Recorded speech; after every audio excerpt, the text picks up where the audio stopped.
stadiums. Oh, love them. Snow games are awesome, but it's also a risk of injuries and everything. Give me a dome anytime. I don't want to see elite athletes. Good afternoon. Running Thanks for tuning in to the Todd Allbaugh Show live for the first show in February. I want to watch those guys run. It was a busy weekend in terms of news. A couple, 2, 3 things happening, tariffs and counter tariffs and all this other nonsense. But Todd will break it down in a little over 20 seconds for you. Civic Media app.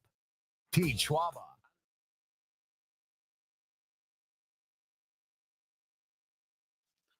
About 15 seconds. Oh, fantastic. Hello, everybody.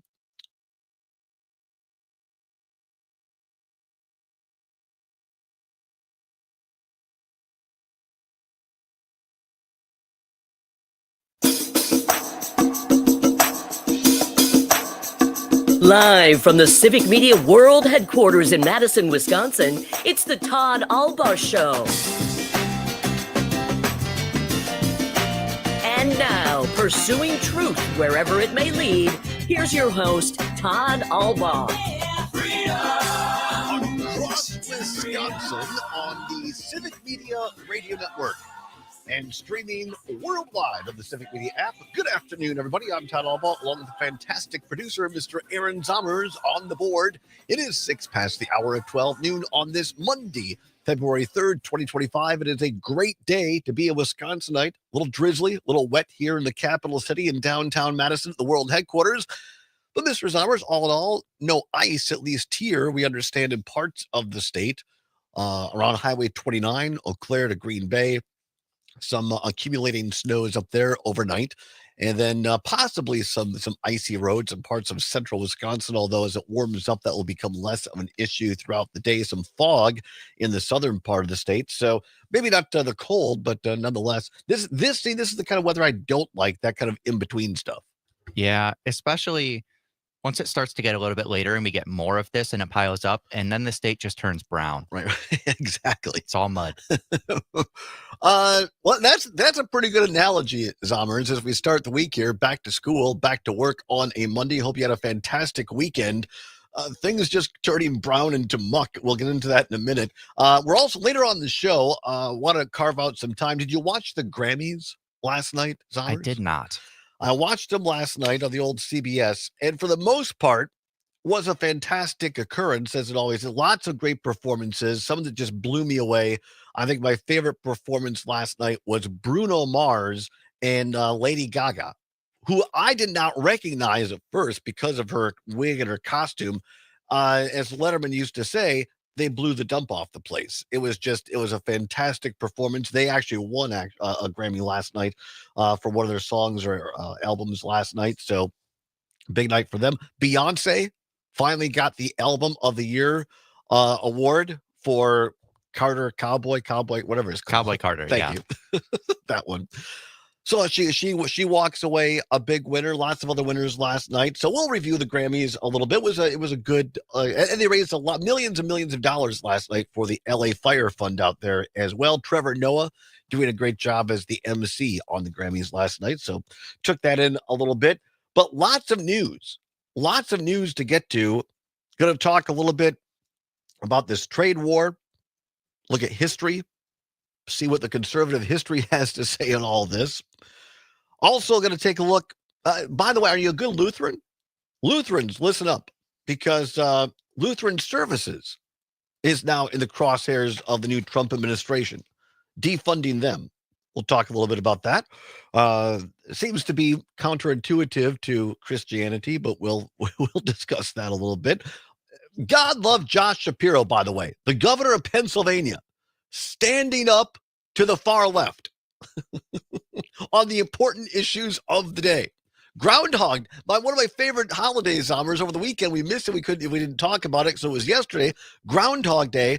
Now here in Wisconsin, in Sun Prairie, just outside of Madison, the resident Wisconsin groundhog, Jimmy the groundhog. I was going to say Jimmy.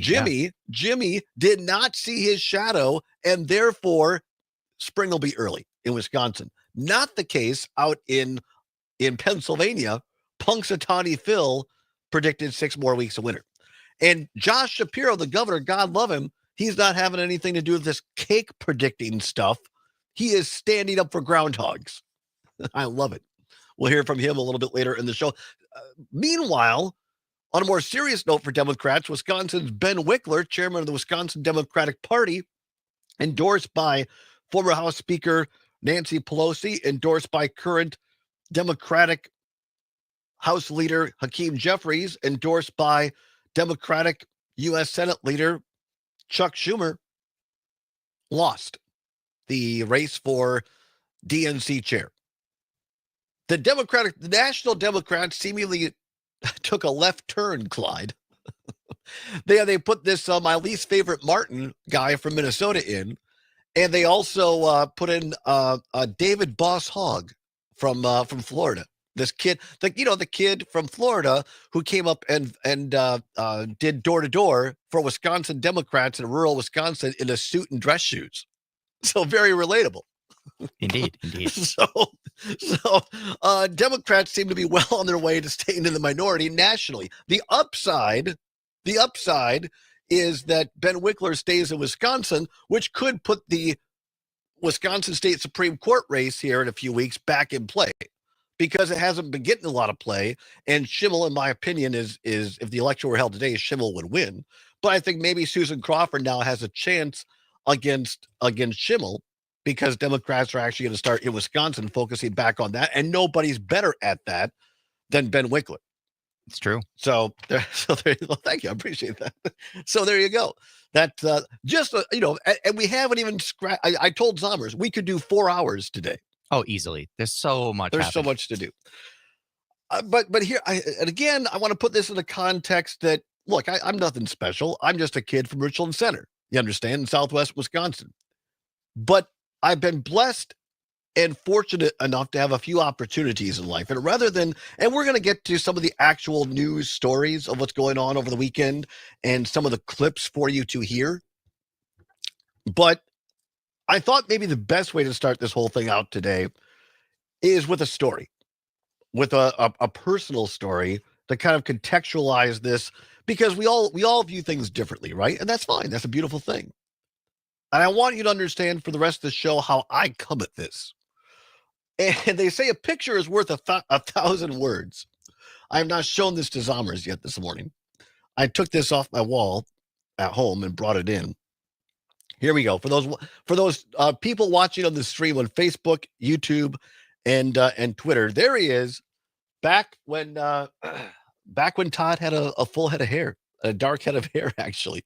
So there's the photo of me suited up in a full head of hair and what I called my porn mustache. Yeah, that's exactly what it is. Back in my 20s, along with my friend Silas, originally from El Salvador, and we're standing there in the office of the U.S. Ambassador Ann Patterson, U.S. Ambassador to El Salvador at the time, in the Salvadoran embassy.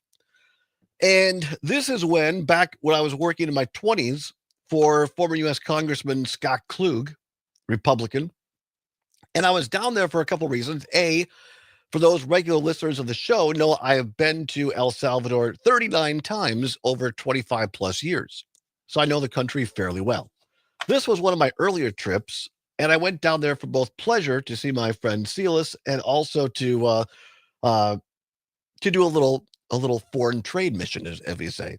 I went down there, we met with Ann Patterson, and we said, Wisconsin, Ambassador, makes a lot of cheese. And one governor's hometown, Plymouth, Wisconsin, hometown of Sargento cheese. And we said, not just Sargento, but there's a lot of other great cheese makers in Wisconsin. And don't you know that Salvadorans love cheese? And they make some wonderful cheeses there in El Salvador. But why don't we make it a little bit easier, see if we could get some business for our cheese producers in Wisconsin and sell it in El Salvador. This is after, of course, former then Governor Tommy Thompson, Republican, said, you know what? Wisconsin has so many great things. We need to do a better job of helping our producers in Wisconsin, our ag producers and business producers. Why don't we open up trade offices in Mexico and Germany? And I believe there was one in either Japan or China at the time as well. So Wisconsin had our own trade office in Mexico. which also dealt with some of the Central American countries. Because and look, I get it. I've said it on this show before. Today's iteration of Tommy Thompson, unfortunately, is different than the 1990s version of Tommy Thompson. But I'm going to set that aside for purposes of this story for a second. I think it's important to recognize that, people you might disagree with today, it doesn't disqualify what they did 25 years ago that was helpful and good. So Tommy opened up these trade offices in Mexico, Germany, and I said it was either China or Japan. And so we're already reaching out to people in the Western Hemisphere and beyond. So I'm there with my buddy Silas, a native Salvadoran. And look, it wasn't just me. There was a lot of other people that helped out on this. But Sargento, if you go to El Salvador today, you see Sargento cheese. You see other Wisconsin cheese producers being sold in, places like Don Juan. There's a market chain called Don Juan in El Salvador. So that's the context I come to this. As someone who's actually helped out with some business in Central America via foreign trade. One of the key agencies to help out with this was USAID, United States Agency for International Development. All right. So let's go back to this photo here for a second. My buddy Silas. I've told a portion of this story. I'm going to start it here. We'll finish it on the other side. So as a kid, a white kid growing up in 98%, 99% white in the 70s and 80s in Southwest Wisconsin, you didn't have a lot of exposure to people who look different than you. And in the mid 80s, mid to late 80s, there a U.S. Senator from Wisconsin, Republican Bob Caston, said, you know what, we're taking a lot of money, U.S. taxpayer money, and we're putting it into the Defense Department to fight a faux war in Central America with the then Soviet Union. Maybe if we want democracy to take hold in Central America and to stymie some of the quote-unquote illegal immigration coming to the U.S., maybe we should make life better in Central America so people want to stay there. So why don't we take a portion of this money that we're sending in defense and put into military? Why don't we take a portion of that and create scholarships for kids from low-income families, poverty-ridden families that do very, very well academically, and bring them here to the U.S. and give them a full ride for 2 years, have associate's degrees in business and computer science with the requirement that they go back home for at least 2 years and help from within, grow the economy, make it more stable for democracy. That program was administered through the U.S. Department for Agency of International Development through Georgetown University vis-a-vis the University of Wisconsin to particularly 2-year universities. The connection that was made was life-changing. I'll tell you how when we come back. It's the Todd Allbaugh Show for a Monday on the Civic Media Radio Network.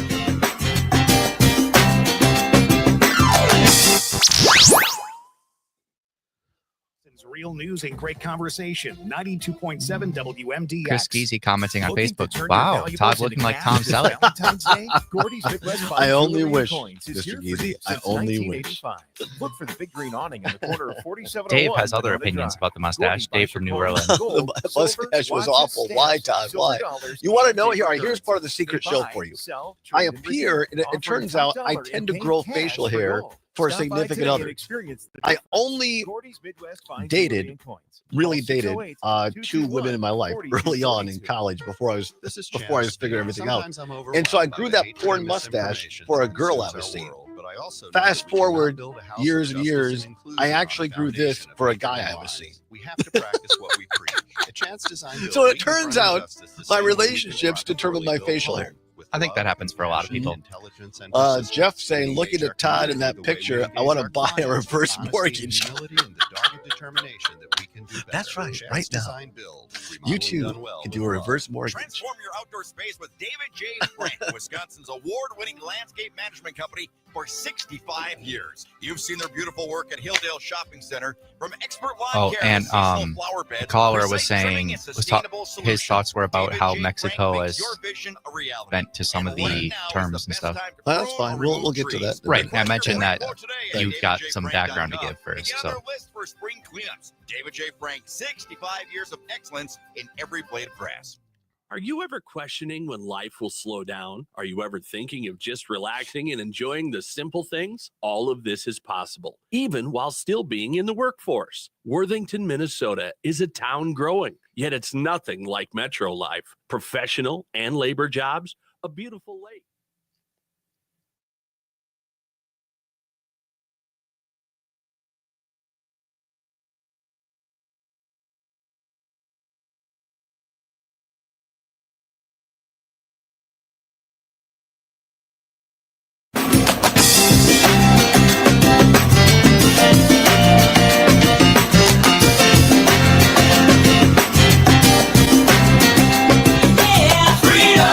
Pursuing truth wherever it may lead and having fun doing it. Welcome back to Todd Allbaugh Show on the Civic Media Radio Network. It is 21 past the hour of 12 noon on Monday, February 3rd, 2025. Glad to have you along to start the week with you. Zombers on the board, Todd on the mic, talking about a little personal experience with the U.S. Agency for International Development during my time working for former U.S. Congressman Scott Kluger, Republican here from Wisconsin, represented the 2nd District, including Madison. Imagine that. Yes, a Republican represented Madison for 8 years.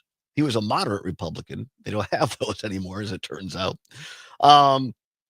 This picture, Zommers, is getting a lot of airplay off the online. This is the photo I brought in.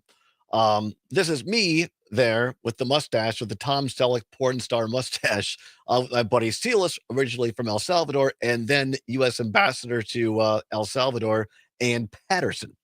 Lots of comments on the mustache. Yes, I know. We all do things when we're looking for love, I guess, right? Jeff Perry, our ongoing contributor, says, it makes me want to buy a reverse mortgage. Chris Kesey saying I look like Tom Selleck. Anyway, that's not the point. Talking about my experience having gone to El Salvador, met with U.S. ambassadors, worked with USAID officials to help trade, particularly our cheese producers here in Wisconsin.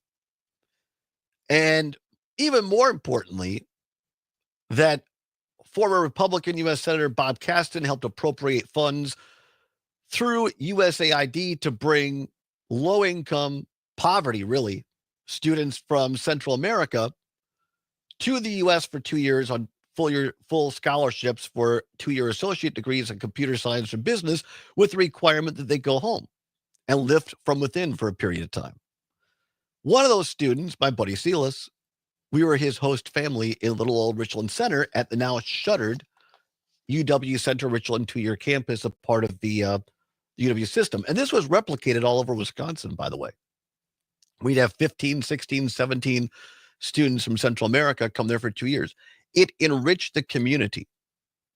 It allowed us to have friendships and relationships. That's how I ended up going to El Salvador for the first time in 1992, 91, 92. And I don't say this about very many things, not a phrase I use often. It changed my life. It made me rethink my priorities in life. It gave me some of my longest lasting relationships of my life.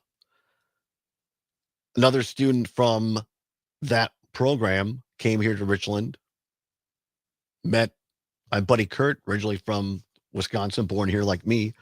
They ended up getting married years later. And she's the mother of my 2 godsons, who are half Salvadoran. My family. This program through USAID reshaped who I am today, and all for the positive. And I can tell you years later when I started a coffee business and worked again with USAID and saw how they helped farmers in El Salvador do better because of the climate change. There's something called rust that occurs as a fungus, basically, that goes on the leaves of the coffee, because now coffee trees are burning up because the lower altitude coffee trees can't handle the new temperatures. So the USAID is helping local coffee farmers to adjust and adapt the type of coffee trees they plant to grow better at lower altitudes. And I ended up buying coffee from one of those farmers that was helped the USAID and grew the Cup of Excellence, the top coffee in El Salvador one year. And I created jobs here in Madison because of that. You've heard me talk about Wonder State Coffee on this program, another Madison-based, Wonder State's based in Viroqua, JBC, used to be Johnson Brothers, now it's Just the Best Coffee, a great local roastery here in Madison. Small business employers. They provide health care for their employees. They buy their coffee from Mexico and from other places in Central America who have been helped by USAID. Sargento Cheese provides jobs for Wisconsinites, health care, relies on trade with Mexico and Central America. My story isn't special. I'm no big whoop, as they say. But I relay it to you because it demonstrates, I believe, the ripple effect, right? We talk about, this is very all the news of the weekend, very overwhelming, right? To a lot of folks. You feel like, what can one person do? I was reminded this morning, my sister, who's been on this program, she texted me early this morning before she went to work, and reminded me of a story that she learned at student council camp here in Wisconsin, of the girl walking along the ocean on the beach, picking up starfish that had come up during high tide and throwing the starfish back in the ocean. And she encounters a guy. And the guy looks at her and says, you know, you can't save all of them. You're not going to make a difference. And she picked up the starfish between them and she threw it into the ocean. And she looked him in the eye and she said, it makes a difference to that one. That's what we're all doing here. Each of us every day. I don't care whether you're a principal at a school, a teacher, a talk show host, a greeter at Walmart, a server in a diner, a public service person, a plumber. Each of us encounters someone every day. I don't want to get too, quote unquote, religious here. But in church, we talk about evangelizing. And the really great Christians aren't the ones who preach and Bible thump. They're the ones that, like Christ, live their lives every day and demonstrate kindness and love to others. We don't have to yell and screech at one another. We just have to pick one person every day, a smile, opening the door, doing what we can for one another. That's how we move forward together. This program, this agency, USAID, look what it did for one person, one dude from Southwest Wisconsin, me. It changed my life. Replicate that thousands, if not millions of times around the globe. And this is the program, one of them, that Donald Trump and MAGA and Elon Musk have decided to essentially kill. Back with your phone calls after this. Don't go away. Real news and great conversation. 92.7 WMDX. You can always continue the conversation on social media. Share your thoughts when you find and follow Civic Media on Facebook. Thank you, Larry. Appreciate it. Instagram. The Trump administration is following through on its plan to implement tariffs on Canada, Mexico, and China. These three countries are Wisconsin's largest business partners. That includes dairy. I'm Stephanie Hoff for the Midwest Farm Report, along with you on By a the way, Monday. UW did you see Madison last week? I Professor think it Chuck was Wednesday. Nicholson I know says we didn't if talk about these it, but it's just countries something interesting to bring up. retaliate with their own tariffs That on a U.S., Milwaukee that man's could pose asthma some inhaler problems cost. for He was on Wisconsin United dairy Healthcare, went from farmers. $66 His to models Claire, right? show that $530. Or Eau Claire, retaliation yeah. could mean He died? a And then he significant died. reduction Yeah, in I net saw farm that. income. That's also, I mean, it just looks like There's just so much. It's just so where do I much. go? Right. Like getting an 8% But thank you. Yeah. paycheck.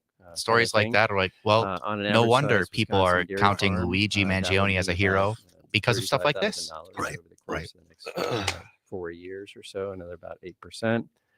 Significant reduction in key export and domestic markets for us for cheese, something like about a $6 billion reduction in the value of cheese sales. UW-Madison professor Chuck Nicholson reminds us that these are just models, not a prediction, and the model is to help lawmakers with their decisions around tariff policies. We'll take a look at what midday commodity prices are doing next. Join the Midwest Farm Report team along with Wisconsin soybean and corn growers at the 2025 Corn Soy Expo on February 6th and 7th at the Kalahari Resort in the Wisconsin Dells. Learn from industry experts on disease updates, cover crops, DOT standards, weather patterns, and more. Comedian Greg Warren will bring humor to the closing of the event. Connect with fellow farmers and share ideas among the breakout session, and don't miss the popular beer and bowl session. For more information or to make plans to attend, visit cornsoyexpo.org.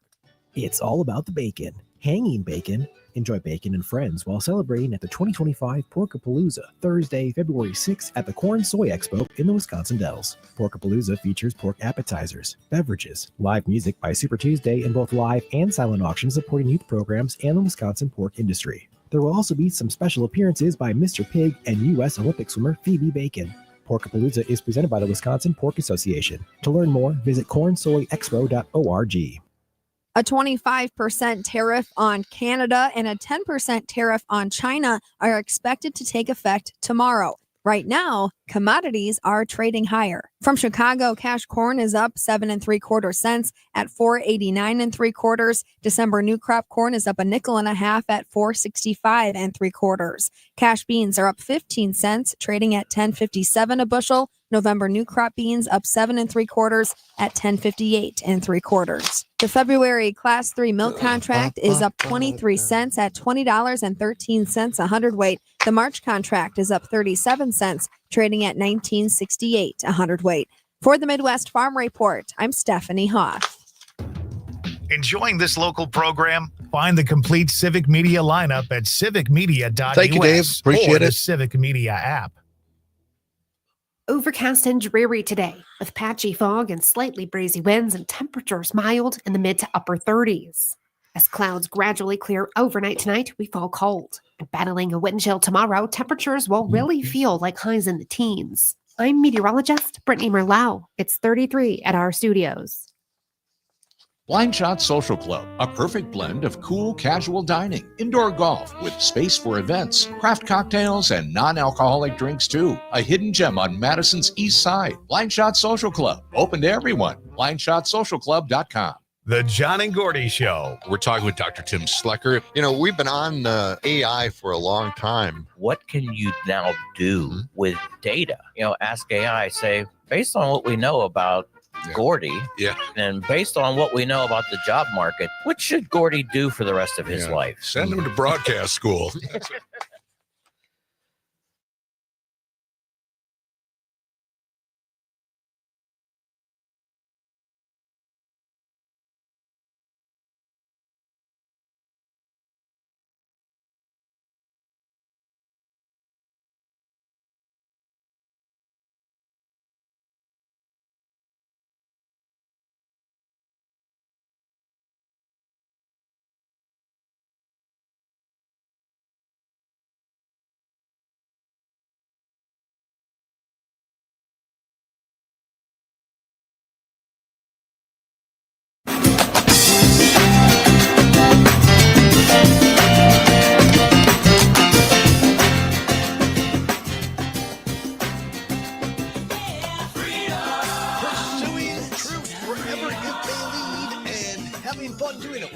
the Todd Allbaugh Show on the Civic Media Radio Network, and it's 34 minutes now past the hour of 12 noon. It is Monday, February 3rd, 2025. It is a great day to be in Wisconsin. Glad to have you along. A little overcast skies, but, you know, our ag producers need the moisture. Do not need a bit of ice here and there, is my understanding, in central Wisconsin and some of the roadways, although that may be cleared up as the temperatures start to warm up. But I know some of our folks up in northern Wisconsin, Eau Claire, Chippewa Falls area over to Wausau, got some accumulating snows, other places across the state as well. Down here in the south central part, Madison, just some drizzle, some fog over. I hate the fog, so make sure the lights are on, but allow some extra time if you encounter some of that fog. Talking about these trade wars that were announced by President Trump over the weekend, 25% on both Canada and Mexico, although late breaking news today, Trump has announced that he is staying, in other words, withholding the 25% tariff on Mexico because the Mexican government has decided to negotiate with Trump. Canada, not so much, also a 10% tariff on China.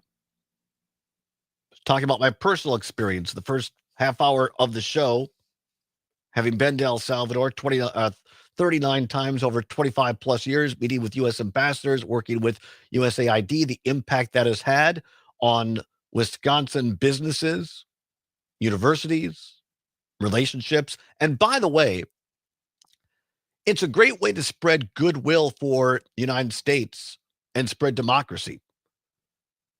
And also, let me be fair, let me be accurate, that the talk of merging U.S. Agency for International Development into the State Department is not new. This was talked about under the Obama administration. But it's a slow approach, right? You want to make sure that all the programs are still benefited. But like almost any governmental agency, there's always places you can trim some fat or that you can consolidate, but still achieve the mission. What we're talking about is over the weekend and now overnight, Elon Musk, in a department that was created by Trump without congressional approval.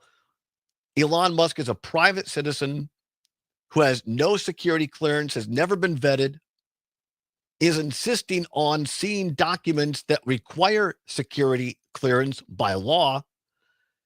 And now the main offices in Washington of USAID were locked this morning, employees told not to come in, and computers of USAID employees around the globe have gone dark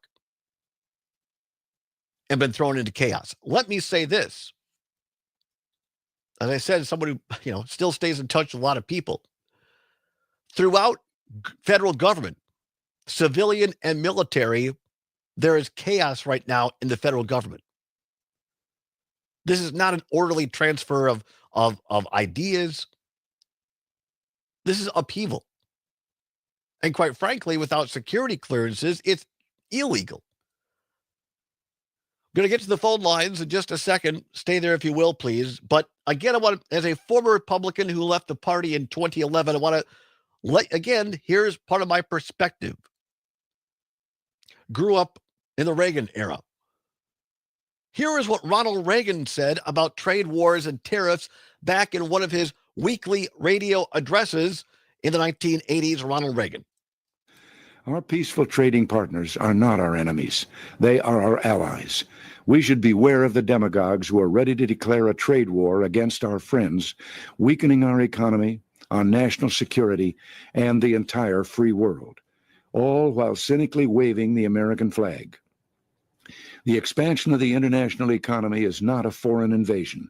It is an American triumph, one we worked hard to achieve, and something central to our vision of a peaceful and prosperous world of freedom. After the Second World War, America led the way to dismantle trade barriers and create a world trading system that set the stage for decades of unparalleled economic growth. Yes, back in 1776, our founding fathers believed that free trade was worth fighting for, and we can celebrate their victory, because today, trade is at the core of the alliance that secure the peace and guarantee our freedom. It is the source of our prosperity and the path to an even brighter future for America. Until next week, thanks for listening, and God bless you. By the way, the guy grew up at radio, right? I mean, who can deliver a radio address better than Ronald Reagan? But that's what I grew up with. That helps understand my perspective. That factually, trade wars have never been a good thing for the United States. And if you say you're a conservative, if you say you're a Republican, conservative Republicans are not in favor of tariffs and trade wars. And so I find it beyond ironic and goofy that all of these so-called conservative MAGA Republicans in D.C. don't want to speak up about this. Just let Trump and Musk do what they want. I can't believe that true conservative Republicans voted for this. It goes against everything you believe, or at least used to believe. Ronald Reagan, founder of the conservative movement, at least the modern conservative movement, until Donald Trump came along. 855-752-4842, 855-752-4842. Let's go to Stoughton. CJ in Stoughton. Thanks for holding, CJ. What say you? Well, thanks for taking my call, Todd. I guess you aren't aware that you're misrepresenting what Trump has made this about. We've had hundreds of thousands of Americans die of fentanyl. And are you aware that the Mexican president has agreed to send 10,000 soldiers to the border now? This is what peace through strength is. This is the art of the deal. This is negotiation at its best. It isn't about a trade war. It's about enforcing our laws and stop killing Americans. And that's what this president is doing. All right. Well, in fairness, thank God for having this president. In fairness, I mentioned earlier that Mexico President Trump has stayed the tariffs on Mexico because Mexico has begun negotiating. I did state that. When it comes to fentanyl, according to U.S. standard government, 42 pounds is the total amount of fentanyl that came across the border from Canada. The majority of fentanyl that came into the country last year was from U.S. citizens bringing it across the border. But to get back to the point, CJ, to get back to the point here, that I believe you can speak for yourself. I believe that you support the law, and if you want to change an entire agency in the U.S. government, that's the incoming president's right to try to do that. But there are legal ways set up in the U.S. government to do that, to get congressional approval. For people to have clearance to see classified documents, you have to obtain clearance. Wouldn't you agree with that, CJ?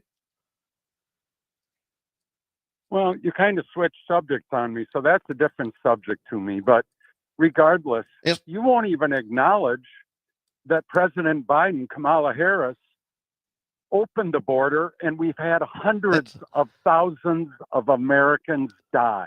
But that's not accurate. You're not willing to. According to Customs and Border Patrol, when President Biden left office, it was at beyond it was back to pre-2019 levels for illegal immigration. That's from U.S. Customs Border Patrol, CJ. So that's just a fact. That's just a fact, and it is related because if you want to change things and put on tariffs and do that, there's a way to do that. But it's not allowing an unelected, unvetted, unconfirmed, without security clearance individual to have access to our social security numbers, to our federal payment numbers, and to tap classified information within the State Department, which is what has happened over this weekend. And I would say that whether that was George Soros being let in by Democrats or Elon Musk being let in by Donald Trump. Well, this is a strengthful president, transparent, out there every day. And we've seen what your party did. All right. You're not. I'm not a Democrat. I'm an independent person. And if you want to stand up for illegal activity, CJ, this is not strength.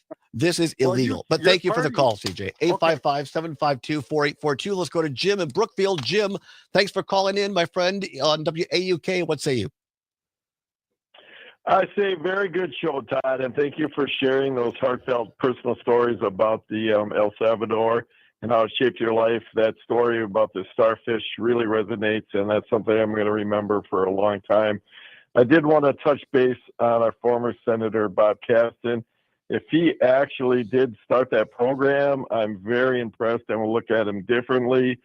I do remember how when he ran against Ed Garvey, who obviously I voted for, he ran a very misleading ad, kind of implying that Mr. Garvey was skimming money off the top from the NFL Players Union. It was a very dishonest ad.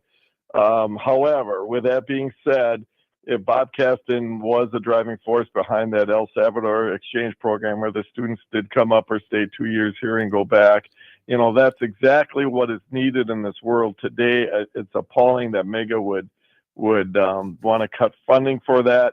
And I will look at or think back on Mr. Caston, former Senator Caston, differently.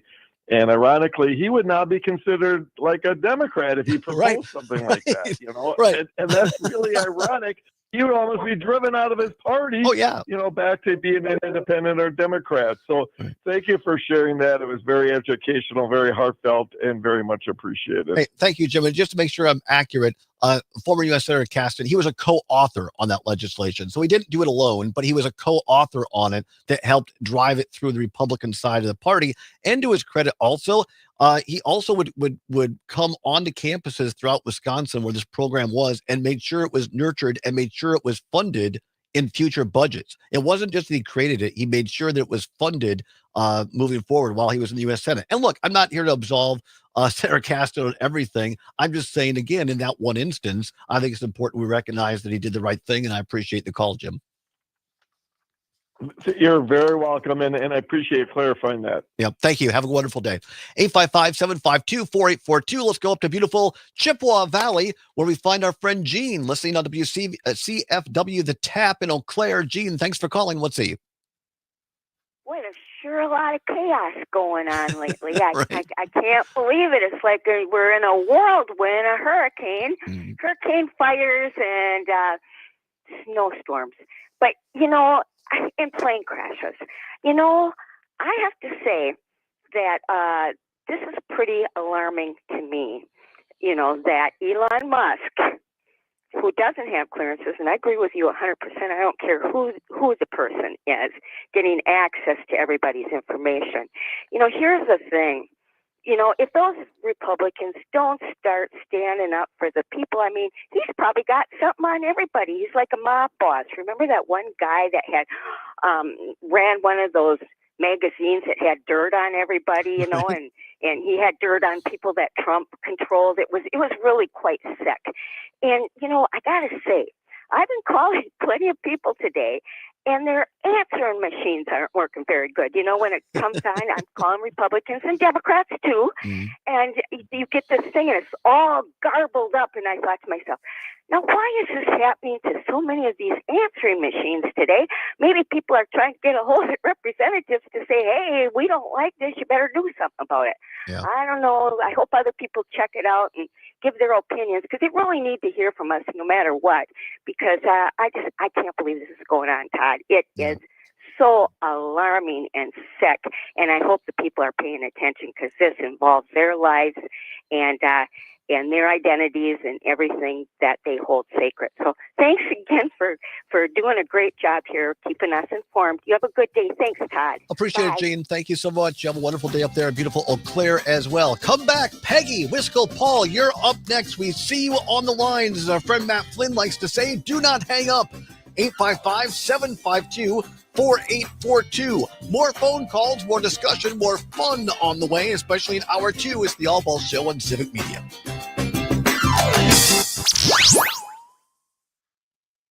Madison's Real News and Great Conversation, 92.7 WMDX. Keeping you connected to your local community with real news and great conversation. Here's Terry Barr with the Civic Media Radio Network. If you've never stayed overnight on a dairy farm, would you consider it? The Wisconsin Agricultural Tourism Association hopes you will and is working to position the state as the nation's agricultural tourism destination. How can we grow agricultural tourism in the state of Wisconsin? Because all of our neighbors are embracing this and they're supporting agricultural tourism because they know it's an economic engine and it makes a huge impact for every taxpayer in our state. Sheila Everhart is with the association and says from gathering eggs to corn mazes, ag tourism is on the rise. And overnight farm visits kick off as part of the NFL draft in Green Bay. Want to learn more, volunteer, or try your own egg trip? Go to wiagtourism.com. Until next time, I'm Terry Barr. Ever tried balancing a dozen eggs in one hand while hopping on one foot? Or maybe juggling cats while riding the unicycle? Sounds ridiculous, right? But guess what? That's exactly what texting while driving is like. Your human brain only has the capacity to focus on one thing at a time. So when you're behind the wheel, give driving your undivided attention. Don't drive distracted. A message brought to you by the National Highway Traffic Safety Administration, Project Yellow Light, and the Ad Council. The John and Gordy Show. We still think we have a ghost in the building here because the lights keep going on and on. Yeah, what is that all about? You know, that I thought I saw that ghost. Looks very much like a cleaning guy. That is our cleaning guy. He feels his responsibility to clean this office, even in the afterlife. That's his unfinished business. That's his unfinished business. Weekday mornings.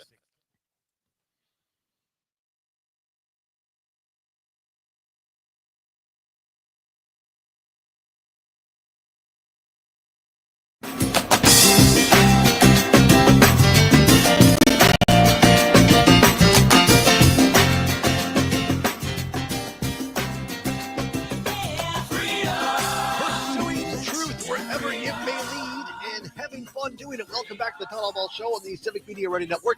9 before the hour of 1 o'clock, top of the hour, ABC or CBS News, depending upon which of our great stations that you're listening to. Then we'll be back in hour 2. A little fun for you. What's worse?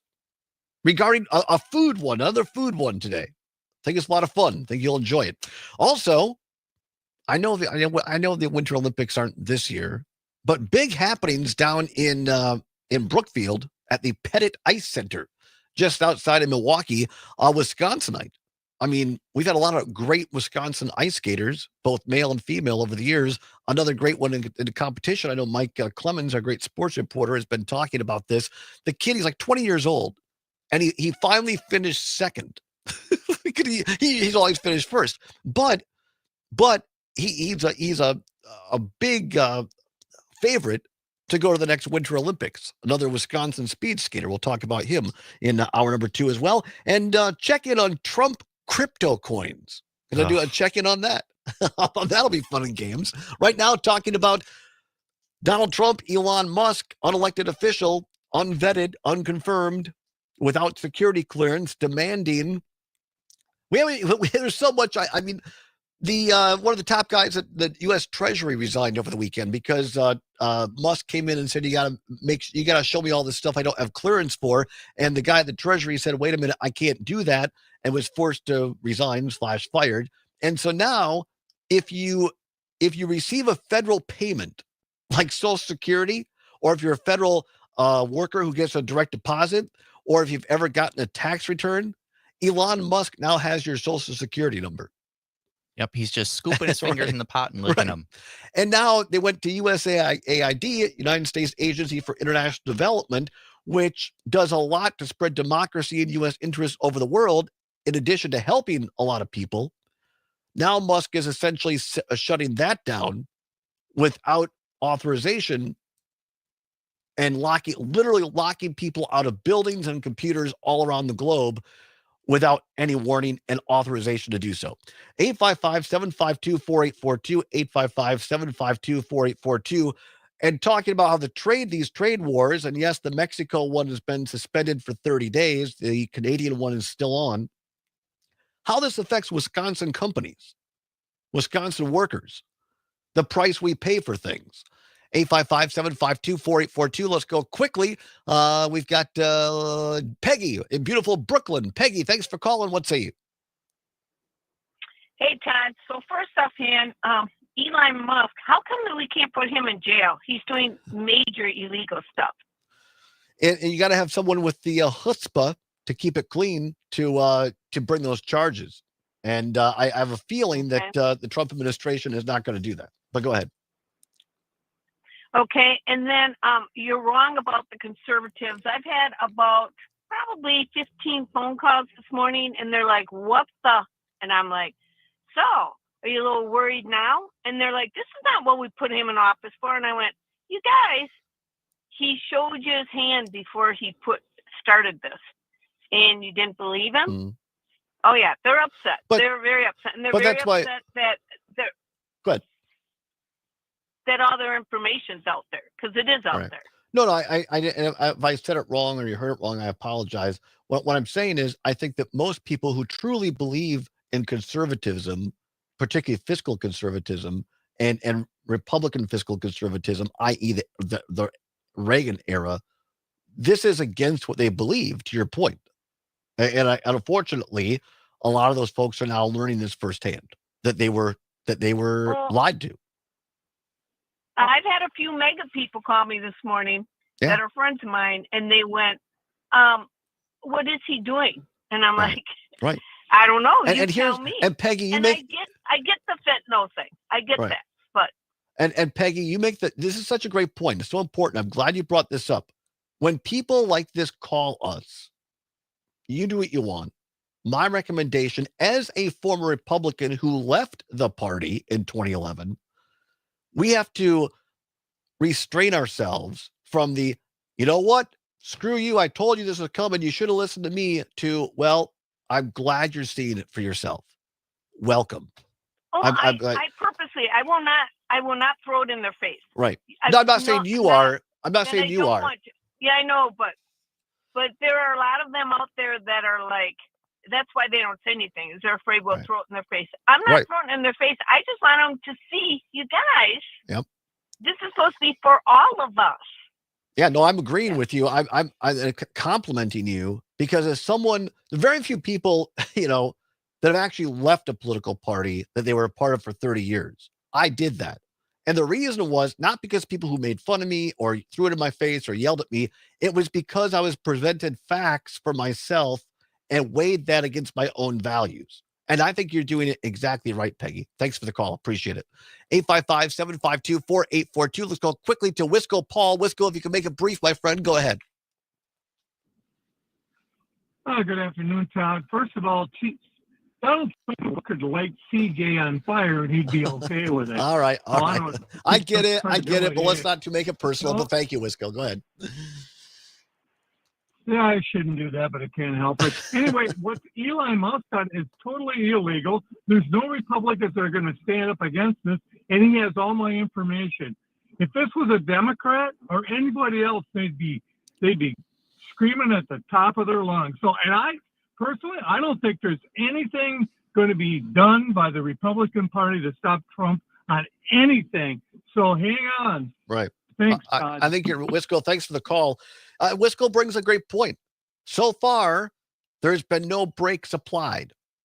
855-752-4842. Mark, stay tuned. We will try to get you on the other side of the break. We're up against the clock, as they say. Great conversation. Stay tuned. What's Worse is next, as well as some more news. It's the Todd Allbaugh Show for a Monday, kicking things off on the Civic Media Radio Network.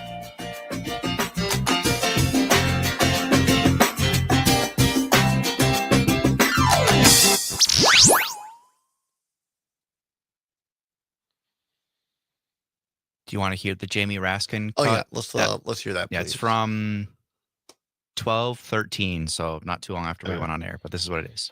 Elon Musk, you didn't create U.S. aid. The United States Congress did for the American people. And just like Elon Musk did not create U.S. aid, he doesn't have the power to destroy it. And who's going to stop him? We are. We're going to stop him. I mean, I appreciate it, but that's the kind Elon of stuff Musk. that I just like. Okay, how? How, Jamie? Right. Yeah. Democrats have no ability to bring impeachment. They have no ability to vote anybody out. They have no ability to cut off funding. How? Yeah, what he says after that is, Elon Musk, you've illegally seized power over the financial payment systems of the Treasury, but you don't control the money of the American people. The Congress does that under Article 1 of the Constitution. We don't have a fourth branch of government called Elon Musk. But like you say, he doesn't say how they're actually going to do it. And this is what frustrates me with Democrats now, is now they want to fight. Now we have to stand up. Now are the resistance.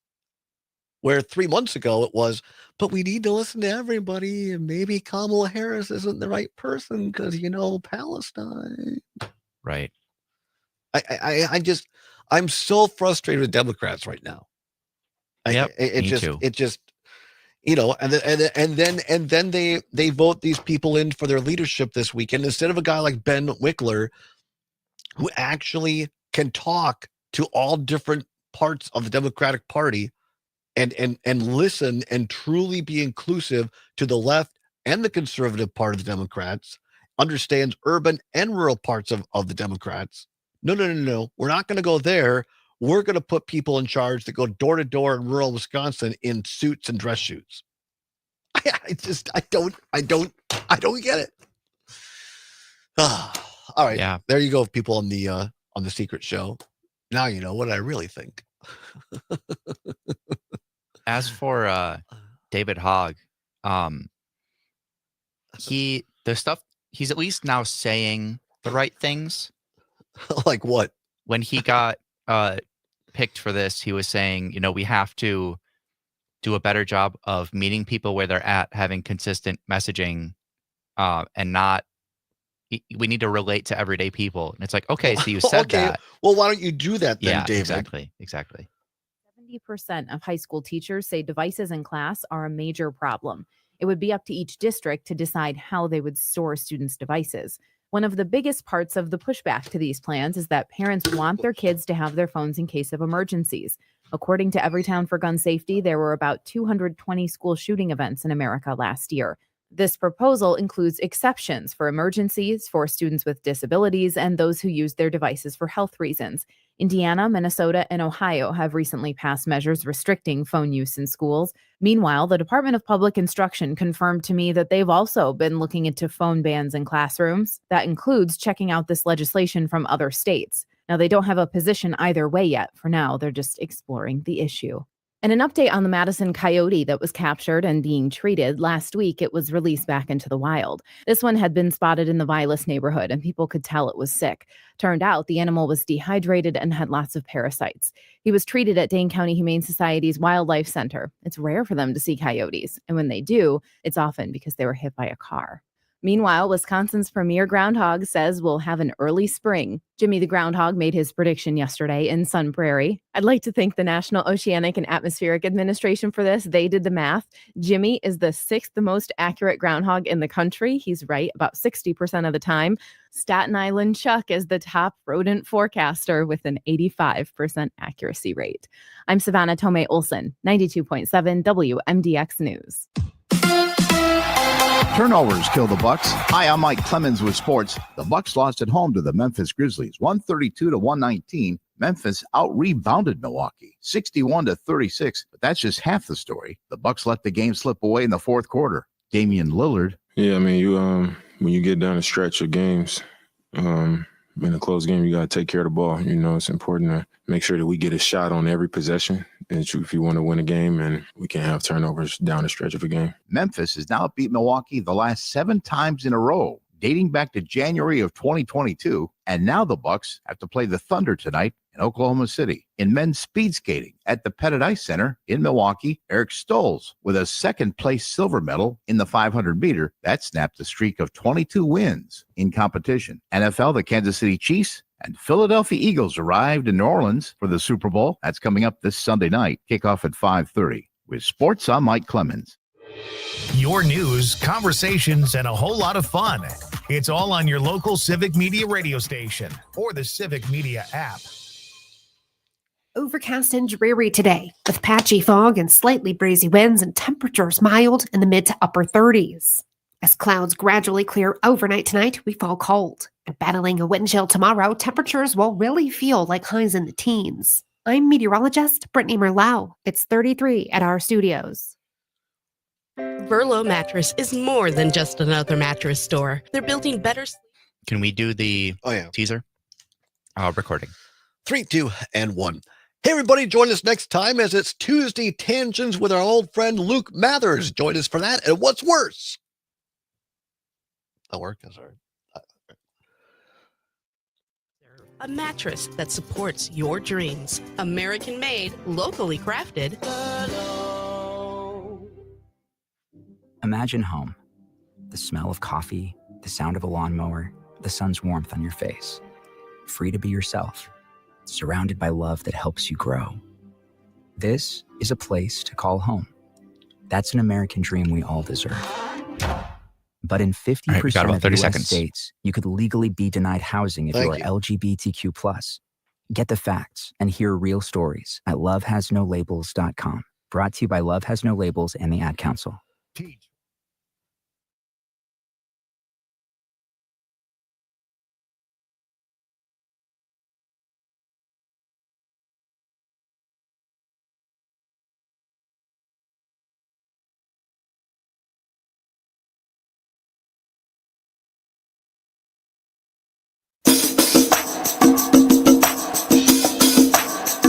Live from the Civic Media World Headquarters in Madison, Wisconsin, it's the Todd Allbaugh Show. And now, pursuing truth wherever it may lead, here's your host, Todd Allbaugh. On the Civic Media Radio Network and streaming worldwide from the Civic Media app. Welcome, everybody, to hour number 2. It is 6 minutes past the hour of 1 o'clock on this Monday, February 3rd, 2025. Back to work, back to school. It's a great day to be Wisconsinite. Aaron Zommer's on the board, Allbaugh behind the mic. Glad to have you along. Lots to get to here in hour number 2. Some fun along the way. What's worse, your chance to call in on the pithier. Pithy. Short, sweet, and smart. Unlike me. But anyway, the pithier part, the unconsequential fun parts of the show, where we ask you a question, has to do with food, school lunches in particular. So we're going to ask that in a minute. Also, going to have some good news from Brookfield area at the Pettit Ice Center, a Wisconsin skater, all of 20 years old. Another one of the long history of speed skaters in Wisconsin was at it over the weekend. Mike Clemens has been reporting on that on our sports reports. And I'm going to take a look at the Trumpster's crypto coin as well. Take a little glance of that. But first of all, want to get back into the calls here. Was talking last hour. So much over the weekend, right? Hard to digest it all. But in particular now that these tariffs put on by Donald Trump, President Trump over the weekend against Canada, Mexico, and China, 25, 25, and 10% respectively, breaking this morning. Trump has said he's going to hold off on the one on Mexico for at least 30 days while they negotiate. But again, it's this overall fear, right? Canada, moving forward, Canada says they'll have their own 25% tariff against U.S. goods. If we get to it here, we have a little Justin Trudeau for you. And then overnight, the U.S. Agency for International Development, a part of the State Department, and yes, I get it. There's been talk of merging this with state going back into the Obama administration. The difference is we have an unelected, unvetted, uncleared private citizen in Elon Musk going in and demanding classified information. I don't care how MAGA you are. The one thing that should bind us all is the rule of law. It's unlawful for any government official to show an uncleared person, whether you're a private citizen or, look, I worked in government. I was a congressional aide. I couldn't go into USAID even when I met with them on an official visit to the U.S. Embassy in El Salvador, I couldn't say, show me everything. Well, Mr. Allbaugh, you're not cleared to see that. Oh, that's right. So what Trump and Musk are doing is breaking the law to see classified materials without being cleared. Very dangerous precedent. 855-752-4842, 855-752-4842. Oh, and there's this as well. General Mike Flynn, remember him? The bad Flynn, not our friend Matt Flynn, but Mike Flynn, tweeted this out over the weekend. Quote, now it's the Lutheran faith. This use of religion as money laundering operation must end. Lutheran Family Services and affiliated organizations receive massive amounts of taxpayer dollars, and the numbers speak for themselves. These funds total billions of American dollars. Elon Musk retweeted that along with the DOGE, Department of Government Efficiency, which is not an official agency, team is rapidly shutting down these illegal payments. And he lists a bunch of the targeted programs in the Lutheran Family Services. That's right. All you good folks, go to Lutheran churches, give money for the great programs. We're going to go through some of those. Now Musk and Trump are coming for you. 855-752-4842, 855-752-4842. Larry texting us on the app via Deerfield. By the way, you can download the app for free at your Apple or Android device. Larry says, quote, in case I missed your comments on the Lutherans, as a retired Lutheran pastor whose congregation helped resettle refugees, in our case from Cambodia, who are still close friends of mine and have definitely had a positive impact on our communities, I am dumbfounded by this arbitrary defunding of the agencies who were contracted by our government to do this work. All legal. This money is not being used to line the church coffers. It is being used to provide essential services for refugees. And Lutherans have been doing this work for 85 years. Unquote. Pastor Larry in Deerfield, thank you for that. Thanks for bringing some truth to this show, some firsthand reporting. We're going to get more into this attack on Lutheran Family Services in a minute. But first of all, let's go to the phone lines. 855-752-4842. Mark from the SAC. Thanks for holding, Mark. What say you? Yeah, I saw that this morning as well. And the attack, it just kind of confuses me that why they're attacking that. I guess I originally called in that, and once again, CG is talking about, Biden hung out the open border sign, and Harris went right along with it. Nobody in the Biden administration said the borders were open. Absolutely nobody said the borders were open. Advertised that the borders were open. The only people advertising the borders were open were the Republicans, constantly spouting that out. So that may have been the message that some of the people coming across got. If they wanted to solve the border crisis, they would open up dozens and hundreds of border sites to let people come in and try to get into our country legally, try to access our country legally, to provide the influx of immigrants that have continually supplied good citizens to this country, people that have become good citizens of this country. My ancestors that came from Germany and from Sweden and from England came to this country, through whatever ports they came through, and became part of the American body of citizens. There's no reason that, I think the reason they're so antagonistic toward those people, they're brown. Right. And they're Mark, I'm up against the clock, so ancestry. yeah. Let me. I mean, you bring up such a great point, Mark. But let me just add to this. And thank you for bringing this up. There's so much again over the weekend that it's hard for me to get to all of it. But Mark, your point is so well taken. Look, more than anybody else, I'm all for people doing it, quote unquote, the right way, the legal way to immigrate.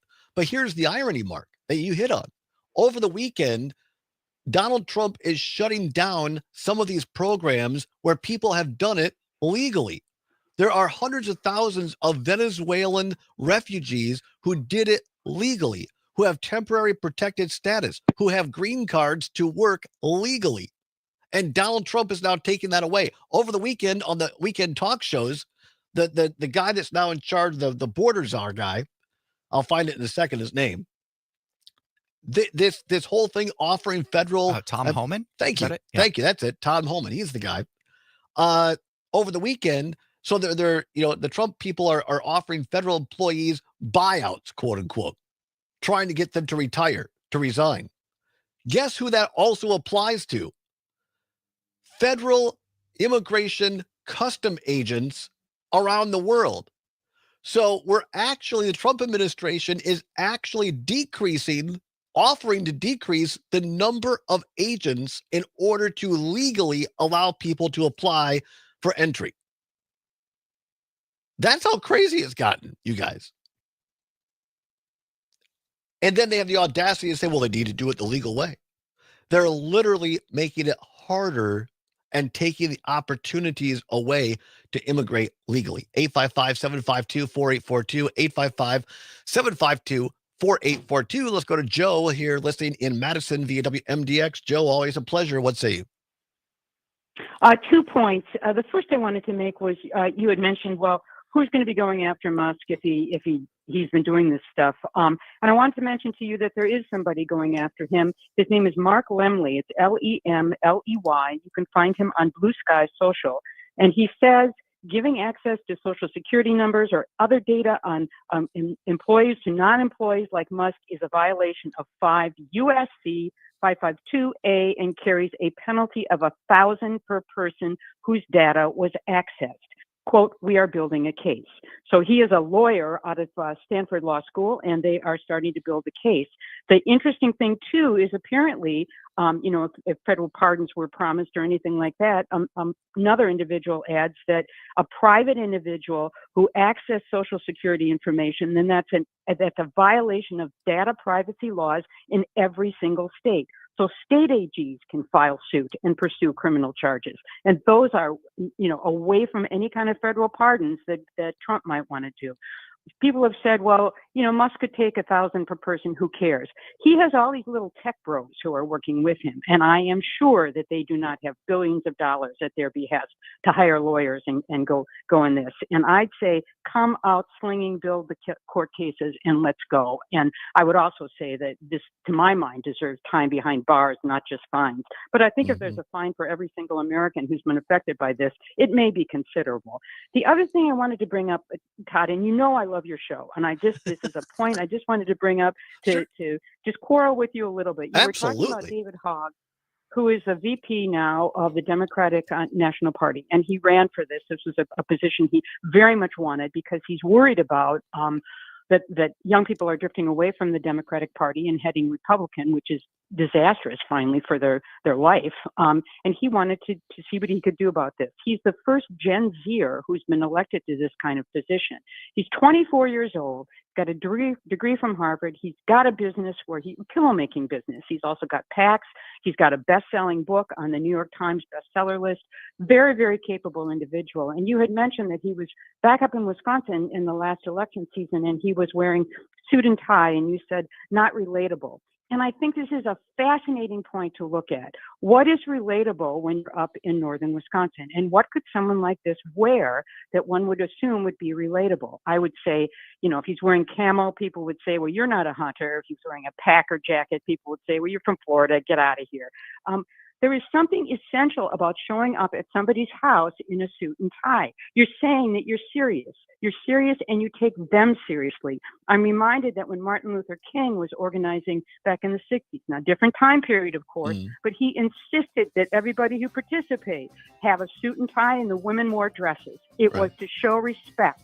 So Joe, don't go anywhere. Hey, hang on. I'm looking at the clock. It's going to cut me off. I want to finish this conversation with you on the other side. Very important, really good conversation as we always get from Joe. Stay with us. It's the Allbaugh Show on the Civic Media Radio Network.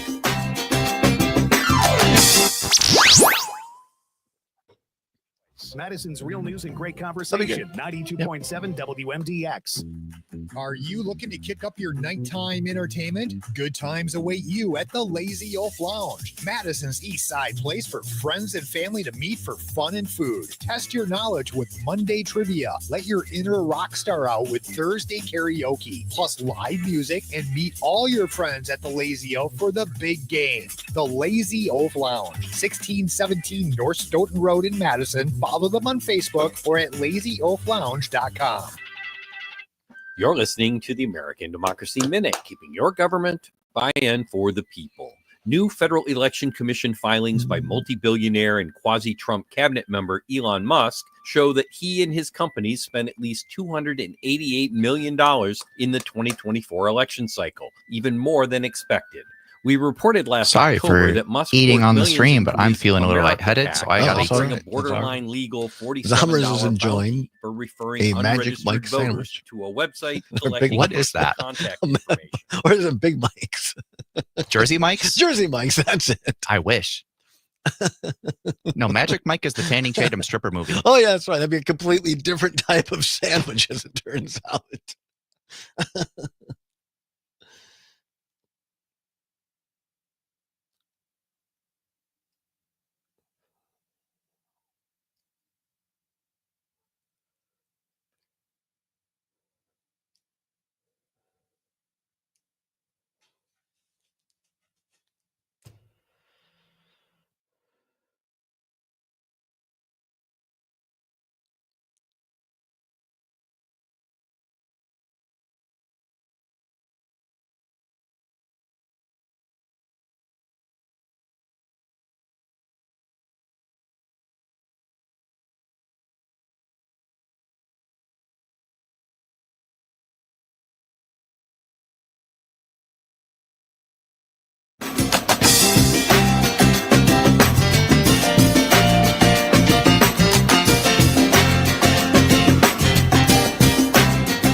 Doing it. Welcome back to the Allbaugh Show on the Civic Media Radio Network. We're glad to have you along here in the second hour of the show, 21 past the hour, 1 o'clock. Got to get to what's worse here in a minute, but having a great discussion with our friend Joe here in Madison. Always appreciate her listenership and her point of view. As our friend Matt Flynn, our common friend Matt Flynn likes to say, all callers welcome, all points of view welcome, right, Mr. Zommers? That's right. All points of view. Joe, thanks for holding through the break here. I made this so the Democratic, for those that don't know, it's a little insider baseball stuff, but the Democratic National Committee had their national elections over the weekend. I am an independent. I don't belong to any party, but I really like what Ben Wickler has done with the Wisconsin Democratic Party. He was a candidate. And then you had this guy, Martin, from the equivalent chair over in Minnesota running, and Martin gets elected. Wickler does not. The vice chair that's elected is this David Hogg from Florida. He was from the school, the tragic Parkland shooting. He's made a name for himself in gun reform, amongst other things. Joe points out he has a degree from Harvard. He's a very qualified individual. Don't get me wrong. Very accomplished, very qualified.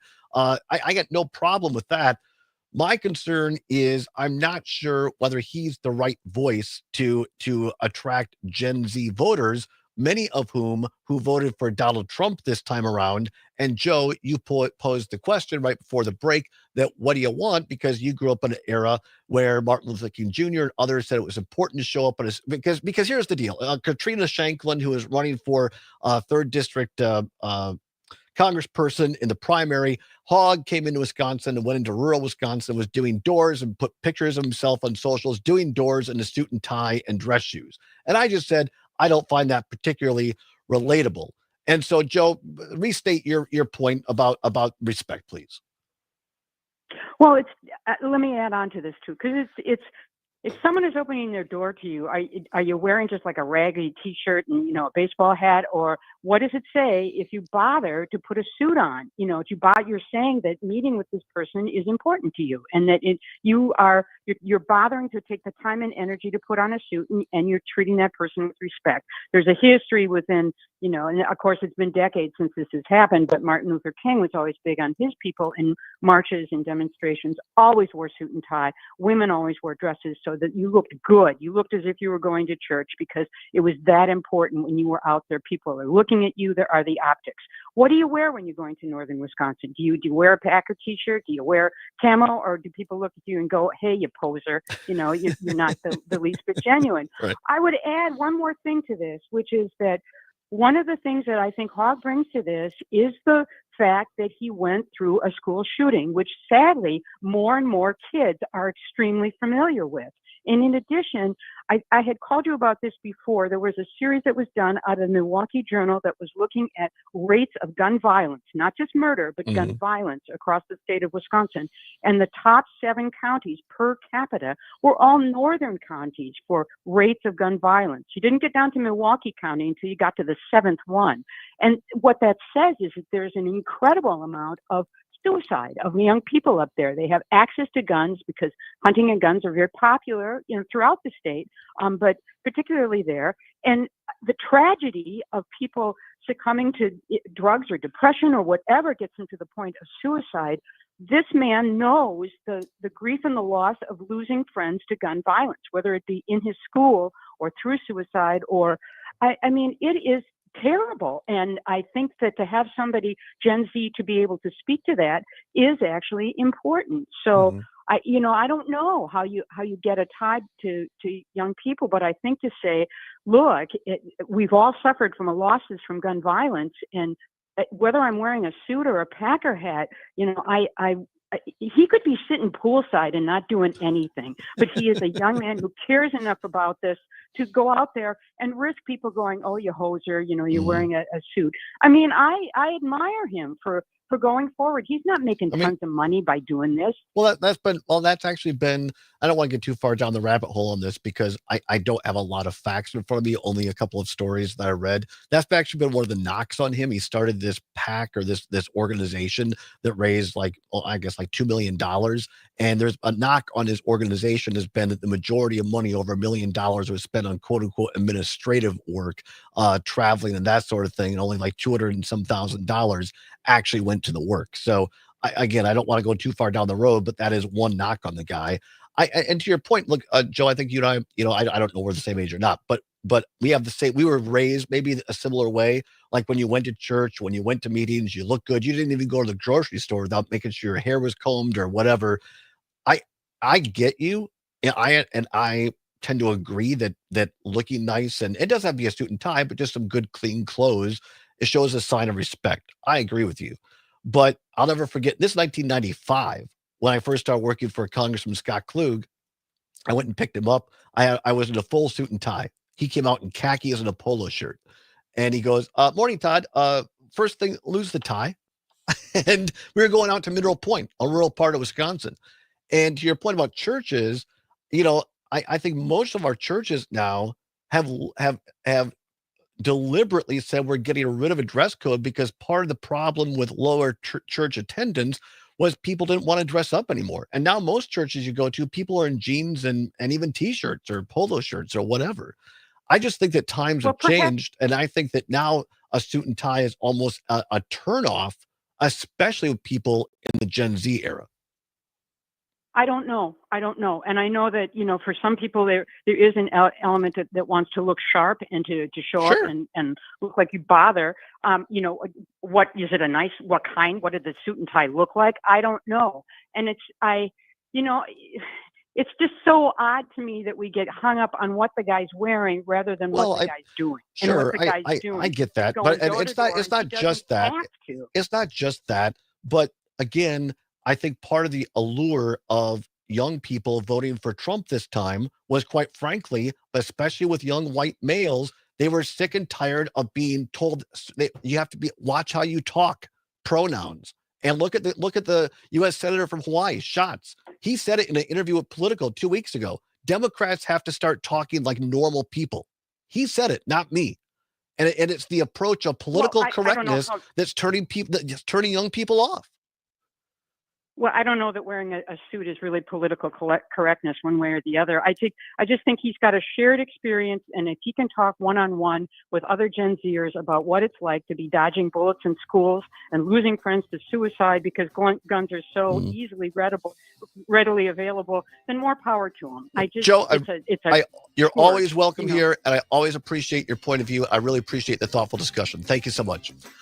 Stay tuned. We'll have more of your calls the other side. John and Lyle, you are next. And yes, we will get to What's Worse is the Allbaugh Show for a Monday on the Civic Media Radio Network.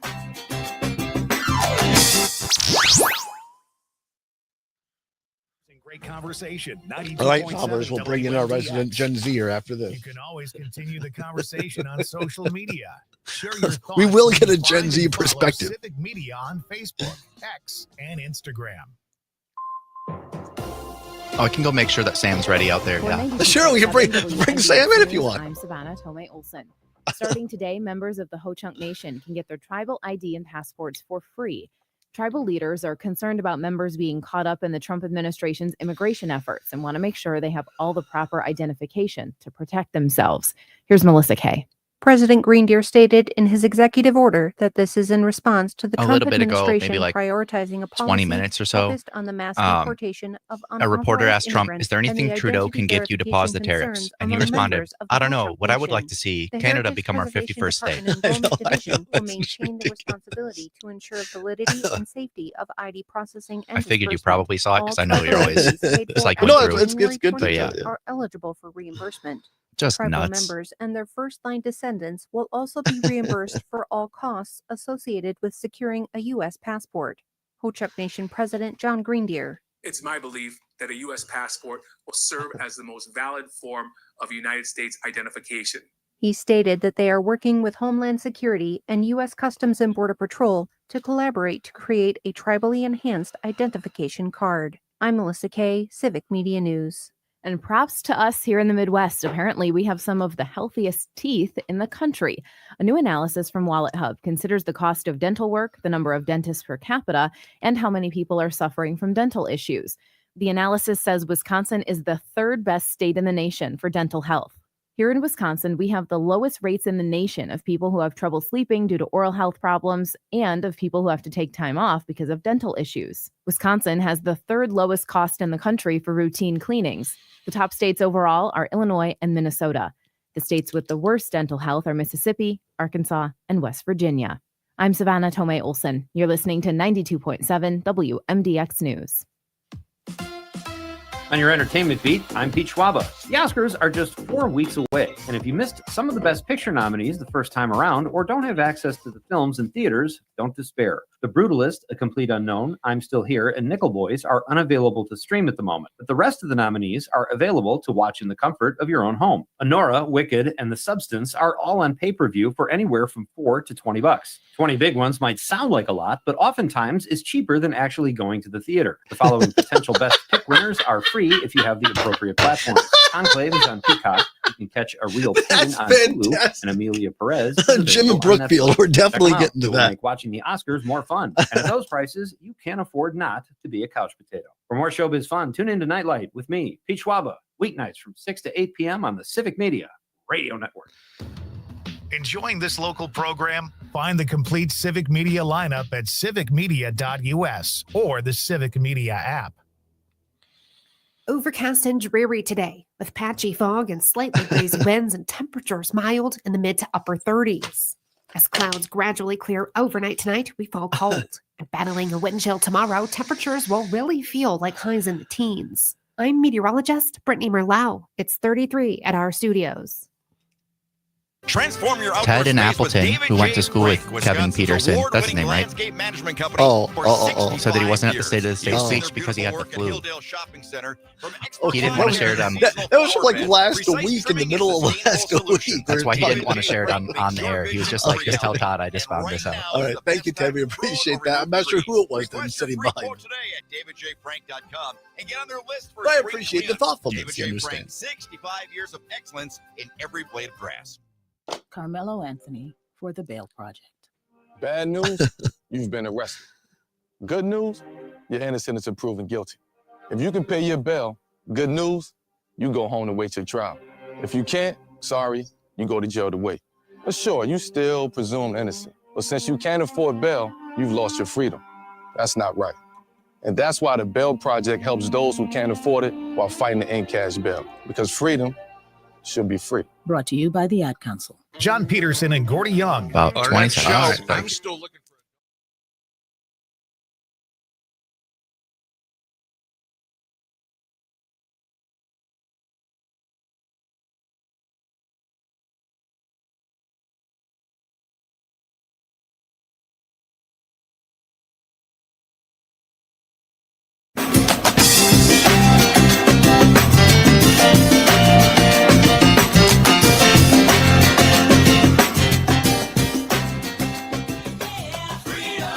Pursuing truth wherever it may lead and having fun doing it. Welcome back to the Todd Allbaugh Show on the Civic Media Radio Network. 34 minutes past the hour of 1 o'clock, February 3rd, 2025. Zombers on the board. Glad to have you along. I love doing this show.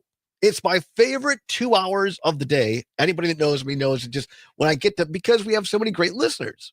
I love people that have thoughtful conversations and ideas, and we don't always have to agree, but that's part of the beauty of this program is that we can have thoughtful conversations. So I appreciate that.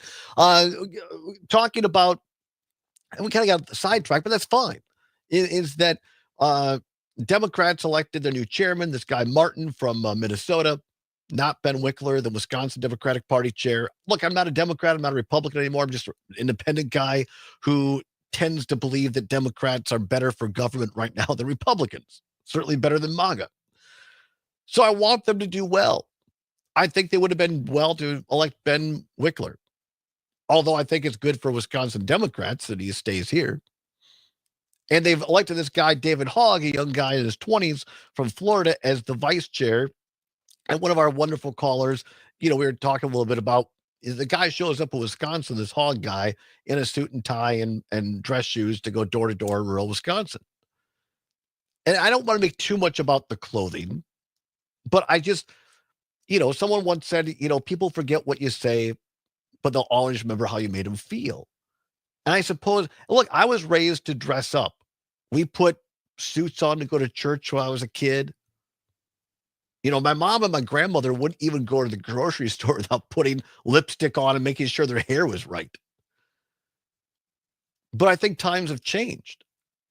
And to the point I made earlier, that most churches now encourage their members or anybody to come as you are in jeans or t-shirts or whatever to bring down the barrier.